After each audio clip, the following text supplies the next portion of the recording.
Hey Doma fam, Kata here with a few quick balance drills to help you improve your standing balancing postures or overall balance. You won't need any props today, so step on your mat and then let's get started. All right, let's get started. So if you are working on your balance overall and you want to have something near you, you can utilize a wall or a chair just in case you kind of need something to grab onto. So if a wall's nearby, that's great. If a chair's nearby, that's perfect too. Otherwise, we're gonna start with our feet all the way together. So bring them as close as you can get them towards each other and rest your arms by your side. So we'll start with your eyes open. You'll look up and then look all the way down and then look to your right and center and look to your left. Good, let's keep progressing. From here, you'll close your eyes.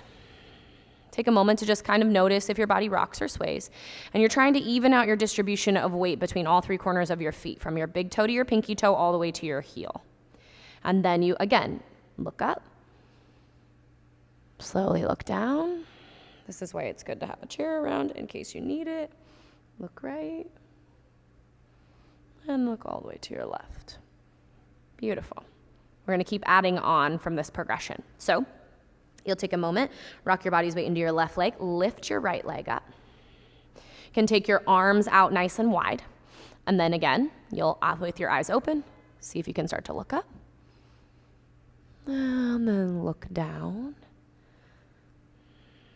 And you want to push your body's weight into your big and your second toe. Look back to center. Look over your right shoulder. And back to center. Left shoulder. Back to center. And then release. Good, we'll keep progressing. Right leg gets strong. This time, left leg lifts up. So you can kind of rock your body's weight forward and back till you find an even distribution of weight, but you want to evenly distribute your weight on all three corners of your feet. This will massively help your balance. If the weight is distributed back, we tend to do this kind of Starbucks hip thing, and then it shifts all the way back and we tend to fall out to the back right or back left-hand corner. So rock your body's weight forward, ground and press down through your big and your second toe. Left leg comes up, arms come out nice and wide. Again, with your eyes open, you'll gaze up.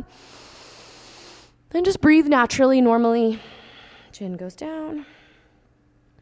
Back to the midline, over to your left. And then over to your right. Back through and then release.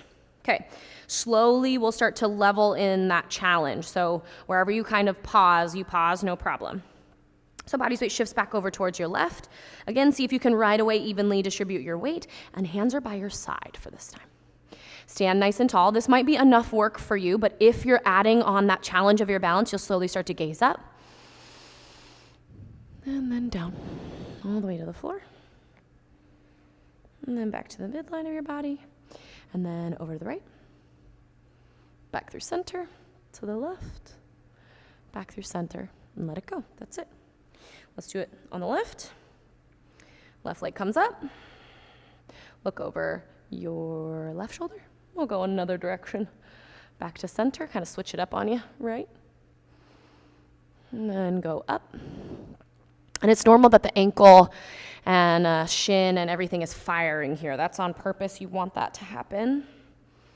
Good. And then release. Okay, we've got one more kind of extra challenge for you to get into. So if you want it, you can try it. You never know. So I'll give you a profile view because I think that's easier to see. So you'll start on your left side. Left leg is nice and strong. Pull your right leg up. Now you can take your arms out for the first one. Arms are nice and wide. This helps a lot with your balance. So you can keep your arms wide. What you'll do from here is inhale, chest up. Exhale, tuck your chin, round your shoulders, touch your forehead to your knee. Now your forehead doesn't necessarily need to touch your knee. It might not make connection. But if you can, you do it. And then nice and slow, you'll bring yourself all the way back up and release back down. We'll give it a shot on the left side. Left leg comes up. Arms can come out wide. Chest up, breathe in. Exhale, tuck your chin, round your shoulders. See if you can touch your forehead to your knee. Nice and slow.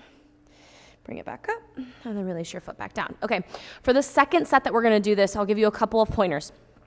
One, when you switch your gaze to look at the floor, look on either the inside or the outside of whatever leg you're utilizing. So if we're going to go back to the right side, my gaze goes on the inside of my right leg.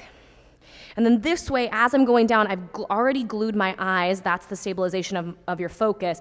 And then the body can move in unison. It's the same kind of concept to the way that dancers spot every time they gaze at the same spot as they spin. So it's a very similar action. So choose one spot to focus on, and then give it a try and see what happens. We'll do it 3 times on the right, 3 times on the left. Give it a shot. Your arms are always there for you, but we're gonna try it with our arms by our sides. So you can let your palms just kind of face open. Nice big breath in, chest up. On your exhale, tuck your chin, shift your gaze, touch your forehead to your knee. 1. So you can bring yourself all the way back up. 2. Exhale, tuck and round. 3 times on the right. Just give it a shot. And then 1 more. Tuck, round. And then roll back up. Release your foot. And we'll finish it off with 1 last chance on the left. Now you can work your way up to these things. It's a nice little progression to play with. Left leg goes up. Hands are by your side. They're there if you need them for balance. Take a breath. On your exhale, switch your gaze. Find your one spot to focus on. Tuck your chin, round your shoulders. See if you can touch your forehead to your knee. 3. All the way back up. Do 2 more. Wiggles and shakes are really good signs. So if you're wiggling, if you're shaking, it means your body's trying to find its balance. And it's important that we find that try. Good. And then release. I always tell my students that wiggles and shakes are good. This is because this is your body trying to do something that it's not normally doing. So it means you're putting your body into challenge, and challenge is what creates change. So thank you so much for joining in today's practice. It's always my privilege and my pleasure. If you guys have questions, just let me know, and I can't wait to see you again soon. Bye, guys.